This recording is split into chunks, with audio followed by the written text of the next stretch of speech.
Shalom, kita bertemu lagi dalam program podcast Akap Antakirana Asabwa dari Keblinger jadi kebenar. Ya, kita mau bicarakan topik apa nih di episode kali ini? Ya, jadi gini Pak Anta, kita mau bahas tentang bilur-bilurnya.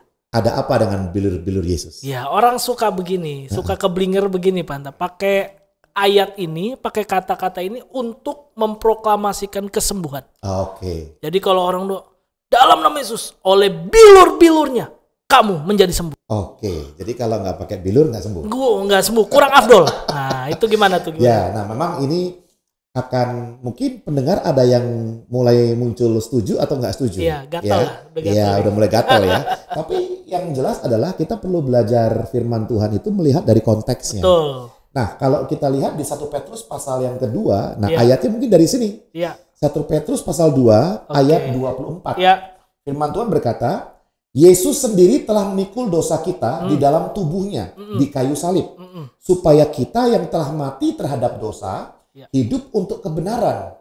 Oleh bilur-bilurnya kamu telah sembuh.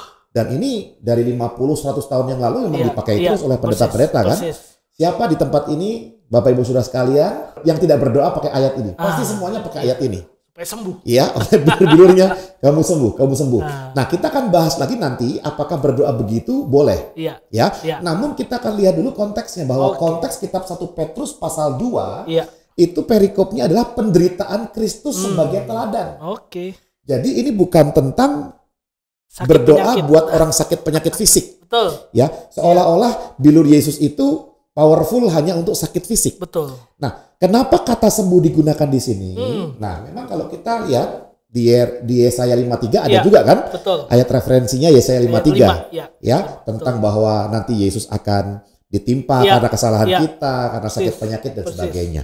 Nah, tapi yang jelas adalah bahwa kata sembuh itu di Perjanjian Lama ya, orang-orang yang sakit, kusta, kemudian dia lumpuh, dia buta, itu dianggap sebagai orang sakit, orang yang berdosa. Betul.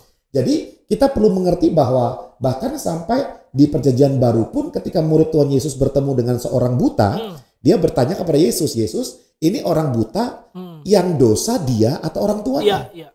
Sehingga zaman dulu berdosa itu sama dengan sakit secara fisik. Jadi orang yang sakit secara fisik dianggap berdosa. Ya. Nah, jadi kalau kita kembali kepada 1 Petrus 2, kata sembuh di situ kita perlu tempelkan dengan makna yang terjadi saat itu juga. Jadi kata sembuh di sini artinya apa?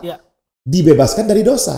Kata sembuh di sini artinya diberikan penebusan, keselamatan, dosa kita diampuni. Makanya perikopnya bukan tentang mendoakan orang sakit, tapi perikopnya tentang penderitaan Kristus, penebusan kayu salib. Jadi ketika kita mengalami Kristus yang sudah disalib, kita percaya kepada Yesus, oleh bilur-bilurnya kita sembuh. Sembuh artinya kita diselamatkan, dipulihkan secara mental, secara karakter, hukuman dosa. Jadi jangan dikerdilkan hanya tentang kesembuhan fisik. Apakah termasuk kesembuhan fisik? Ya termasuk. Pertanyaannya, kalau saya berdoa dalam nama Yesus, oleh mahkota duri Yesus kamu disembuhkan, boleh nggak? Boleh dong. Ya boleh aja. Kenapa harus pakai bilur-bilur? Jadi ketika teman-teman berkata oleh bilur-bilurnya sembuh, boleh juga, nggak apa-apa. Namun saya mau expand nih pemahamannya, bahwa ayat bilur-bilur di sini bukan bicara tentang kesembuhan fisik, tapi bicara tentang apa? Kesembuhan seluruh kehidupan kita, penebusan Kristus, pengampunan dosa di kayu salib. Oke, Pak Anta. Teman-teman, tadi menarik tuh dikatakan ayat ini jangan dikerdilkan gitu ya.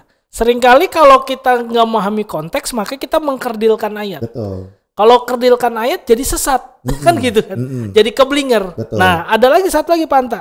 Ada orang bilang gini, tapi kan ayat firman Tuhan sama aja.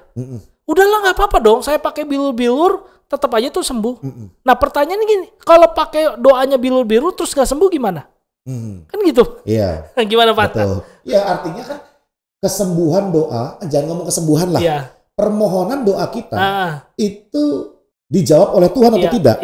Itu urusannya Tuhan. Nah itu rencananya Tuhan. Makanya udah clear. Yesus itu mengajarkan kita berdoa. Jadilah kehendakmu di bumi seperti di surga. Iya, persis. Ya, makanya kita perlu tutup doa kita dengan apa? Jadilah kehendak-Mu. Iya, benar. Ini yang saya doakan Tuhan, ini yang saya mintakan Tuhan. Benar. Tetapi kehendak-Mu tetap yang terbaik. Iya. Ya kan? Oke. Artinya kalau kita berdoa oleh bilur-bilurmu, orang nggak sembuh, bukan berarti bilur-bilurnya nggak berkuasa. Iya, betul. Ya kan? Betul. Nah, jadi di sini adalah sebenarnya ada orang berkata begini, tapi selama ini kita berdoa begitu juga nggak apa-apa kok, kita yakin Tuhan sembuhkan. Dan kita pakai bilur-bilur, nggak apa-apa. Iya, nggak apa-apa. Memang kita nggak melarang teman-teman berdoa pakai bilur-bilurnya. Yang kita mau jelaskan adalah bahwa bilur-bilurnya menyembuhkan di situ bukan tentang sakit fisik, Persis. tapi tentang penebusan Kristus. Iya. Karena orang sakit itu dianggap orang berdosa. Iya. Kristus mati di kayu salib membuat kita sembuh. Artinya tidak lagi berdosa, tapi beroleh keselamatan. Ya. Oke. Nah, kemudian yang menarik begini. Emang nggak boleh kalau saya berdoa orang sakit pakai bilur-bilur? Kita balik aja. Iya. Emangnya kalau nggak pakai bilur-bilur nggak boleh? Iya benar. Kenapa harus pakai bilur-bilur ya? Karena kalau saya berdoa di dalam nama Yesus setiap sakit penyakit kami mau hancurkan Tuhan karena namamu berkuasa. Nggak pakai bilur boleh dong? Iya. Boleh aja. Jadi kita jangan sampai terikat bahwa kalau nggak mengatakan pakai bilur kayaknya kurang kuat gitu, kayaknya kurang powerful. Kita kalau pelajari kata bilur itu kan sebenarnya bukan darah ya. Bilur itu bekas-bekas luka, bekas cambukan, bekas pukulan, bekas mahkota duri, bekas lecet, robek. Itu namanya bilur-bilur. Ya, berarti ini bicara penderitaan. Ya, tapi kadang-kadang ada yang berkata bilur itu darah. Ini keblinger lainnya kan. Lagi. Oke. Jadi sebenarnya pantai gini, teman-teman. Berarti yang jadi poin esensi adalah bukan predikatnya, bukan bilur-bilurnya, mahkota durinya, bukan roti gitu ya, bukan anggur, bukan tapi tangannya, bukan kakinya. Itu semua predikat ya namanya ya. Tapi ternyata Yesusnya, subjeknya gitu ya Pak Andrea. Jadi yang penting bawa nama Yesus, nama itu yang memberi kemenangan. Nama Yesus berikan kemenangan. Betul. Mau kita berdoa pakai tangan Yesus menyertai hidupmu gitu kan, boleh. Tangan Tuhan menjamah boleh, ya kan? Bilur-bilurnya menyembuhkan boleh. Karena mahkota durinya menguatkanmu boleh. Nah, saya ingat tuh karena ada seorang wanita yang sakit pendarahan 12 tahun, dia nggak cari bulir. Bilur. Bilur. Bulir itu yang buat tanaman itu. Oh iya. Dia nggak cari bilur, Pak. Dia cuma pegang ujung jubah. Iya. Nah, itu kan luar biasa. Iya. Kenapa nggak doa juga? Oleh ujung jubah Yesus, engkau sembuh. Kan bisa juga gitu. Ya oleh karena itu makanya kita jadi Kristen ya, yang kita memang jangan latah. Nah, ini kan latah kan, ya kan? Apalagi udah dibikin lagu. Nah, iya. Ya, jadi yang menjadikan latah akhirnya keluasan pandangan, keluasan makna dari ayat itu jadi hilang. Nah, itu. Karena dikerdilkan tadi bahwa ini tentang kesembuhan bukan. Ini tentang penebusan Kristus di kayu salib. Ya, sekali lagi sembuh itu artinya dibebaskan dari dosa. Dibebaskan dari kutuk, dibebaskan dari segala hal. Ya, tetapi Bapak Ibu Saudara kalau mau tetap berdoa pakai oleh bilur-bilurnya kamu disembuhkan, boleh. Boleh, nggak apa-apa. Nggak apa-apa. Ya, tapi kalau nggak pakai bilur, nggak apa-apa juga. Jangan ngerasa nggak enak, nggak apa-apa juga. Karena yang memberikan kesembuhan itu Yesusnya. Betul. Iya. Ya saya ingat juga teman-teman nih. Jadi kalau kesembuhan yang secara fisik itu kita alami nanti di sorga.